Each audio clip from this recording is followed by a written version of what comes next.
मीनू चिड़िया के घर के पास एक पेड़ हुआ करता था, लेकिन उस पेड़ पे फल नहीं लगता था। टूनी चिड़िया उस पेड़ पर बैठी हुई थी।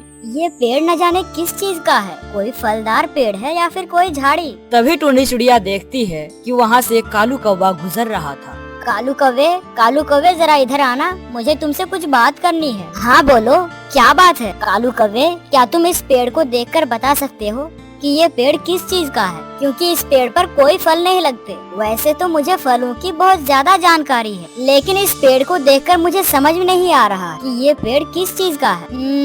हाँ, मुझे लगता है ये पेड़ खरबूजे का। देख के तो ऐसा ही लग रहा है मुझे। यह सुनकर टूनी चिड़िया बहुत खुश होती है। अरे वाह, खरबूजे का! फिर तो ये बहुत अच्छा पेड़ है। इस पेड़ पर खरबूजे लगेंगे तो हम सब पक्षी मिलकर खूब मजे से खाएंगे। टूनी चिड़िया और कालू कौवा भोजन की तलाश में जंगल में इधर उधर निकल जाते हैं। थोड़ी देर बाद रानी कौवी उस पेड़ पर आकर बैठ जाती है। तभी अचानक पेड़ का एक नुकीला कांटा रानी कौवी के पैर में घुस जाता है और उसके पाँव से खून निकलने लगता है। ओए माँ, मेरा पाँव!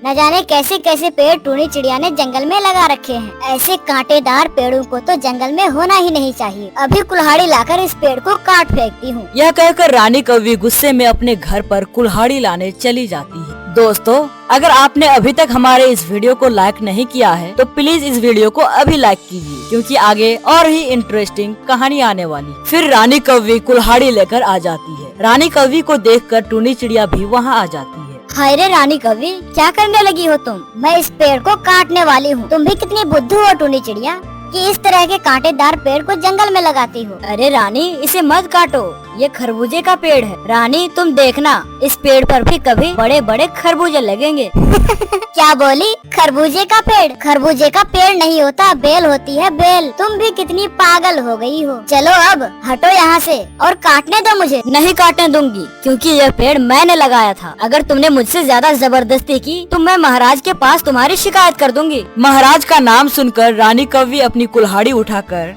वापस चली जाती। फिर टूनी चिड़िया नदी से पानी भरकर लाती है और उस पेड़ को अच्छे से पानी देती है। इस तरह टूनी चिड़िया उस पेड़ का बहुत ज्यादा ख्याल रख रही थी। दिन गुजरते गए और जंगल में आहिस्ता आहिस्ता ठंड बढ़ने लगी। ठंड बढ़ने के साथ ही उस कांटेदार पेड़ पर कुछ सफेद सफेद फूल निकलने लगे और वे फूल कुछ ही दिनों बाद छोटे छोटे फलों में बदल जाते हैं। देखो देखो भाई, सब देखो, इस कांटेदार पेड़ पर फल लगना शुरू हो गए। टूनी चिड़िया की ऐसी आवाज सुनकर दो पक्षी वहाँ पर आते हैं। इतना भी मत खुश हो टूनी चिड़िया, मुझे तो लगता है ये सारे फल अंदर से कड़वे होंगे, क्योंकि देखो तो जरा, सारे फल कितने ज्यादा हरे हरे हैं। और जब ये पेड़ जंगली है तो इसका फल भी जंगली ही होगा। और टूनी, तुम क्यों मेहनत कर रही हो इतना इस पेड़ पर?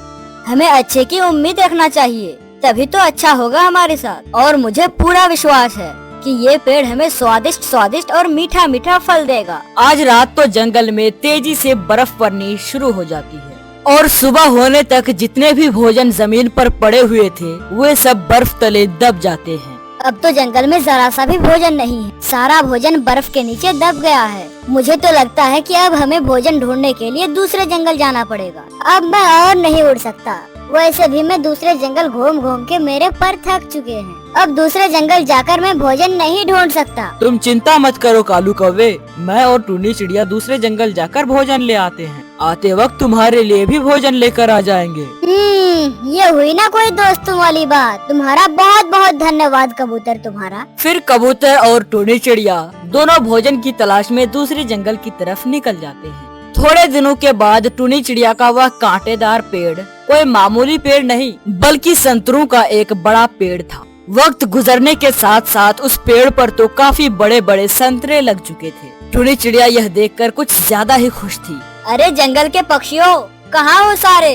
अगर संतरे खाने हैं तो जल्दी जल्दी आ जाओ। संतरों का नाम सुनकर सारे पक्षी भागे भागे टूनी चिड़िया के पास उड़ते हुए आते हैं। देख लिया रानी कौवी, ये वही पेड़ है जिस पेड़ का कांटा चुभ जाने के कारण तुम इसे काट रही थी। अरे हाँ, मैं तो जज्बातों में आकर इस पेड़ को काटने जा रही थी।